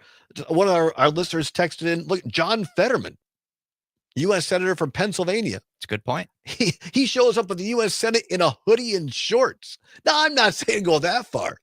And Lyle, stay with us because I'm going to get you, my friend. I'm sorry. I just because Lyle's from Sun Prairie, the home of Jimmy the Groundhog. But I don't want to miss this opportunity because Aaron Zommers, you're in your 20s, a man of Gen Z. What's your take on this as one Gen Z white dude? As far as dress and does this in your generation, what does this say? I think it really, I think depending on what they're wearing, also how they carry themselves, the vibe can change a lot. I do think if somebody knocks on my door and they're wearing a suit, I am wondering why there aren't two of them because I'm expecting Mormons. And they usually come in pairs, Right. But I feel like, but do you think in generally, you were at Lawrence University up in Appleton. Is your generation more likely to have respect for somebody in a suit like that, or more like, yo, what's up with this guy? I think more the latter, if I had to say. But I don't know if that's representative of everybody, but I do think that it's most likely to be after talking to the person, they close the door and go talk to their roommates or friends. Like, what the heck was wrong with that guy wearing a suit? Whatever. It's just, do you? I'm not to get too personal, but do you own a suit? Yes, but it doesn't fit, so no. Okay, all right. A lot of people don't even own a suit anymore. I used to like 3 or 4 suits. I have one now, basically, that fits me anyway. Off the text line, Mark in Prairie du Sac says, I remember women covering their heads in Catholic churches for Mass. Here's a caller from Maguanago saying, I'm going to have a lot more respect for a person who's dressed respectively. Okay. Caller on WMDX says, times have changed. Now we're all slobs, especially Fetterman. All right. What else we got here? Let me see a couple more. Well, you know what I think? As far as respect for the person dressed respectfully or thinking, oh, what's this guy doing wearing a suit? Go door knocking in winter, then it doesn't matter. You're wearing a coat. Right, exactly. Patrick listening on WMDX. Patrick in the 608 says, haven't Democrats learned that pushing Second Amendment issues in campaigns is a loser? This is the problem with Dems. They simply can't read the room, unquote.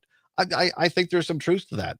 Again, I'm not sure sending someone that was through a school shooting and say, I would say that David Hogg has every right to his personal experience and has been an advocate, but I'm not sure that you want that person going into rural Wisconsin who doesn't have an appreciation for owning firearms for hunting purposes and talk about it from that point of view. Now, maybe, again, Zommers, your generation is our gun control laws a big factor in voting? I think it depends.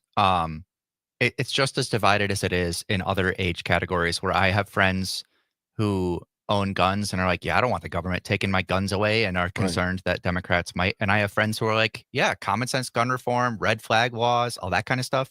I think it's just a split in that because generation. If you look at Wisconsin and across the board predominantly, again, some of the biggest Trump people or some of the biggest young voters that switch from Democratic voters to Trump voters are also in favor of marijuana legalization. And so we hear from Democrats all the time, oh, if you just legalize weed, that will bring the young vote. Turns out those people voted for Trump this time around. They can still get it. So, right? Yeah, right. A couple more here.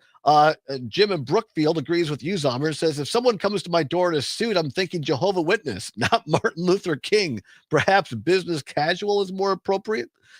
Terry in Cross Plains, regarding the suit and tie, thousands of Mormons prove Joe's point. All right, there you go. These are good debates, good discussions to have. For me, it just comes down to being relatable and reading the room, right? And I guess, I learned the lesson a long time ago that, when I was growing up, politicians always wore a tie and a dress shirt with the sleeves rolled up and dress shoes to do parades. And in the 90s, politicians started wearing polo shirts. And now you see politicians or candidates in parades in t-shirts and shorts. So I think it's a matter of relatability. But I think beyond that, it's just, spending time listening to people. And I think that, unfortunately, I don't know that Democrats listen particularly to rural young people well enough this time around and got what they were saying or wanted to hear. 855-752-4842. All right, Lyle, God love you, Lyle. You've been waiting a long time out there in beautiful Sun Prairie. You wanted to talk a little bit about the trade wars, Canada and Mexico. Thanks for waiting. It's all yours. Well, yeah, and we're in the town of Sun Prairie out in the country. I think the whole business with fentanyl and immigration is a smokescreen. If we had castle walls and a moat, we couldn't get it down below 1% on either side. The real thing that's bugging them is the trade deficit. And the thing that's got to bug them the worst is the Canadians are better capitalists than we are. Right? We buy a lot more of their stuff than they buy of our stuff. It's a great point. It's a really great point. I appreciate the call, Lyle. Thanks for staying around. 855-752-4842. 855-752-4842.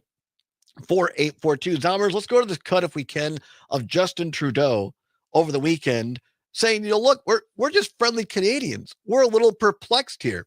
Here's Justin Trudeau over the weekend talking about being perplexed at Donald Trump's initiative. I think Canadians are a little perplexed as to why our closest friends and neighbors are choosing to target us instead of so many other challenging parts of the world. I don't think there's a lot of Americans who wake up in the morning saying, oh, damn Canada. Oh, we should really go after Canada. Right? I don't think too many of us are mad at Canadians, right? Most of us like Canadians. But also Justin Trudeau, not messing around, says that Canada is going to apply their own sanctions.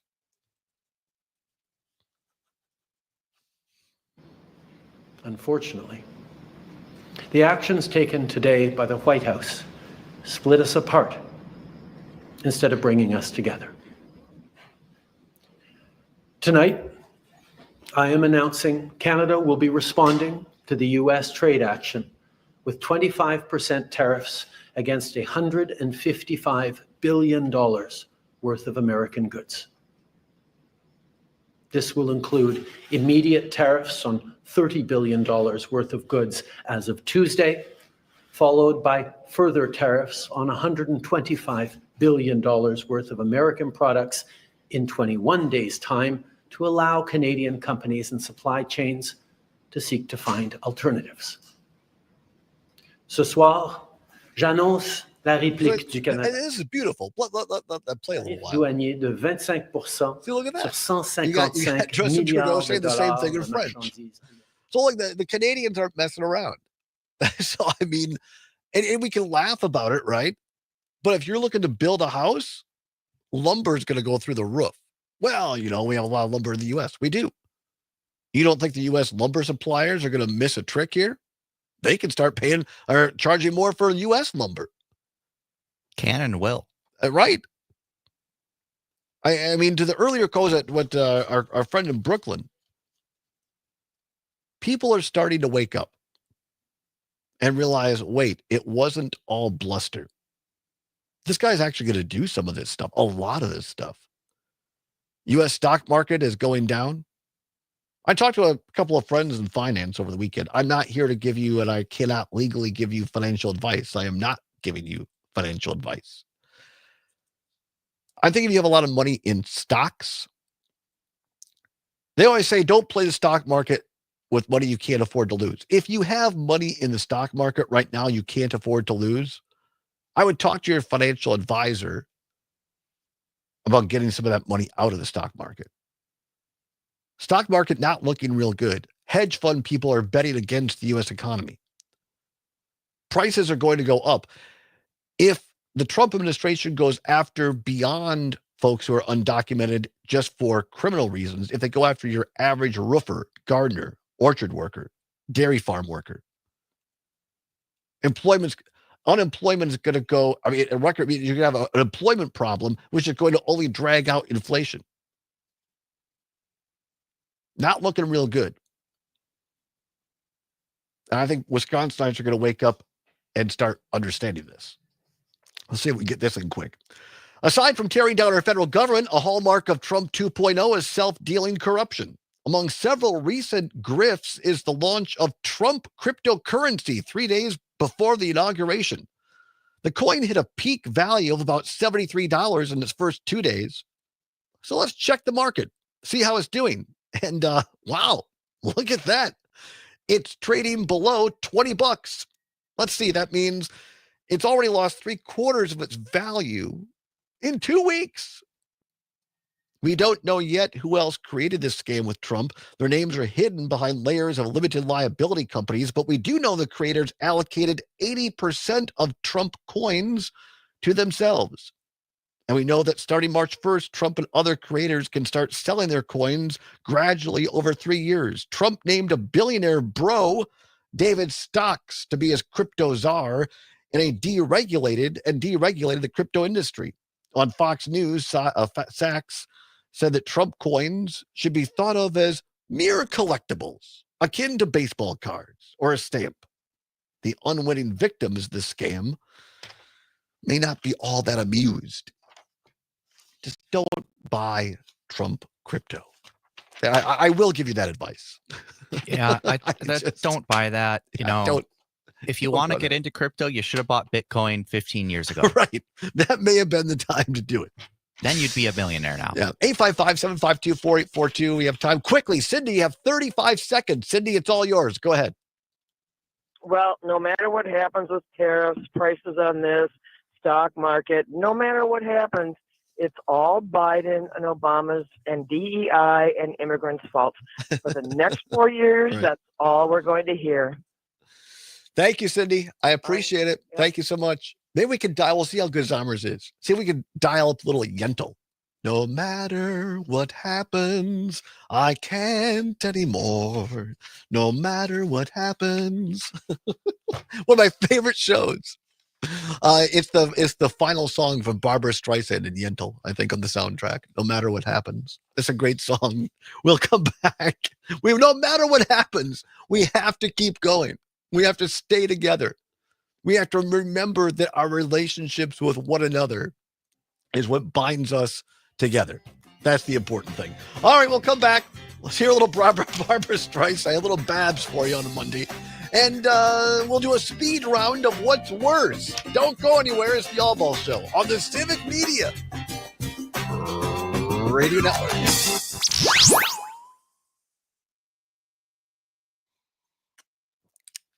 I got it pulled up in time. Like I had it open. No, I meant not to go out from. I know, but I was like, should I try and get it immediately? And I almost did, and I was like, no, I won't be able to find it. No matter what happens, I can't anymore. No matter what happens, I won't anymore. Do, do, do, do, do, do. Yeah, towards the end of the song where it kind of gets dramatic. That'd be fantastic.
What? I'll explain.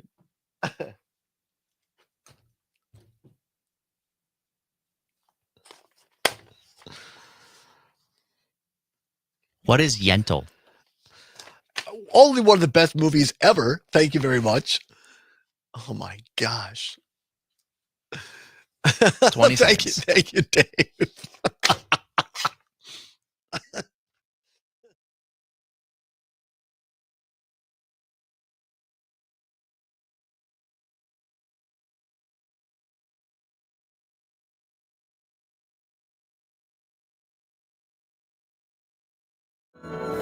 No matter what happens, I can't anymore. There's someone who must hear the words I've never spoken. Tonight, if he were here, my silence would be broken. I need him to touch me. Welcome back to the Allbaugh Show. Ending the show with the great, the incomparable Barbara Streisand. A little bit more. Here we go. To be myself at last. For too many mornings. What a voice. Smooth as butter. Barbara Streisand. Zomer said over the break, he goes, what's Yentl? Only one of the greatest films ever. Thank you very much. It came out in 1983. Starred Barbara Streisand, one of the great films about growing up as a young Jewish woman in the old country. And her dad was a rabbi, and she wanted to be a rabbi. And of course, at the time, prohibited women from being that. And so she basically cuts her hair because her father dies, and then she goes to study as a man, secretly. And both hilarity and seriousness ensue. It's a great movie. It's a musical, of course, as you heard there. And she plays the lead character. Kind of sounds like a more serious version of Mulan. A little bit, yeah. But it's a great film. If you've never seen it, make sure you check it out. Anyway, the great Barbara Streisand there. And the reason I know more than you want to know too much information, my friend Rob will love this because he loves it when I reveal things about myself. We grew up together, and he says you talk you're way too open, and I love every minute of it. The reason I know this film came out in 1983, I had to look it up. I'll never forget the review on the Today Show for Yentl. It came out the same weekend as A Night in Heaven, starring Christopher Atkins. And Gene Shalit in his review said, "Go see Yentl this weekend. It's much more heavenly." Oh. and as much as I was kind of like, oh, I don't know, Yentl. And because Christopher Atkins was hot, and I had a secret crush on Chris. Probably one of the first times I thought, maybe I'm gay. It turns out I was right. Yeah, wow, A Night in Heaven. Whew. That's quite the film, too. Is it? Is it not? Yeah. It's one of those HBO skin flick type of shows. Gotcha. Yeah. Mm-hmm. All right. I need to take a cold shower. All right, let's do it. A 3-minute version of What's Worse. Let's go. This or that, this or that. Then, of course, the choice is yours. You can get with this or you can get with that. Time once again to do an abbreviated speed round of What's Worse. No prize money involved. Only your chance to have your voice heard. Here it is. Got to get this in. What's worse, hospital food or school lunch? Hospital food or school lunch? 855-752-4842. 855-752-4842. What's worse, hospital food or school lunch? Now, I've had some really bad school lunches and some really great school lunches. I think it depends on who's running the school lunch program. Thankfully, I've spent a little bit of time in hospitals over my life with surgeries. I don't know if I've ever had a great hospital lunch. Have you? I did once. One year, my mom was in the hospital on Thanksgiving after a pretty major procedure. So she just had to be in there for a while. Yeah. And we had their Thanksgiving meal, and it was actually pretty solid. You know, like Really? turkey and gravy and mashed potatoes, stuffing, all that stuff. It was actually not bad. And I will say, I think school lunch is worse. And that's You think because school lunch is worse? All right, go ahead. Because Yes. at least at the school I went to, they kept making the lunch periods shorter. And so it not only is it not that great, but you have to cram it in such a small amount of time and scarf down. All right. It wasn't good. Speed round of What's Worse, school lunch or hospital food. Mark in Pernisac says the food at UW Hospital is fantastic. There you go. Dave in New Berlin says hospital food is worse. 855-752-4842. LA Tom, speed round. What's worse, hospital food or school lunch? Hospital food. Because we actually had good lunches where we were. Did you really? That's fantastic. Except now I don't know. These kids don't know what to eat. Everyone should see Where to Invade Next, because they would see actually what they serve in France. And they have dietitians that actually, watch that, Todd. It's called Where to Invade Next. It is a Michael Moore documentary. They're very, very good. All right, quick, what's better, A Night in Heaven or Yentl? A Night in Heaven, I think. Depends on where you're going. Depends on the date you're having. That's fantastic. Best call of the day. Thank you, Tom. Appreciate it. 855-752-4842. What's worse, hospital food or school lunch? 855-752-4842. Hospital food or school lunch? Matt in Richland Center, our great UPS driver, says hospital food. Because better cancel Skinamax. I'm getting worried. I don't even have that anymore. Anymore. Well, I never really. So you remember, like back in the day, you could kind of like when you had like cable or whatever, you could get like it was like fuzzy over it. You could kind of like get it. You know what I mean? Oh, gotcha. Now with digital, you can't do that anymore. Caller in WAUK, hospital food and school food both suck. I'm a nurse with 2 college degrees. All right, very good. Tyler in Columbia County, school lunch is good here. UW hospital food is good there. I defer. And Tyler says school lunch doesn't come with painkillers. Well, okay. Well, at least most don't. That wraps up What's Worse. I say hospital food. words. All right. Great show. Great callers. Appreciate everybody. Stay tuned. Maggie Dawn is next. Whatever you're fighting for, whatever you believe in, do not give up. Keep banging your drum. See you tomorrow. Banging on your drum, keep banging on, and your day will come. Keep banging on your drum, and they will hear you.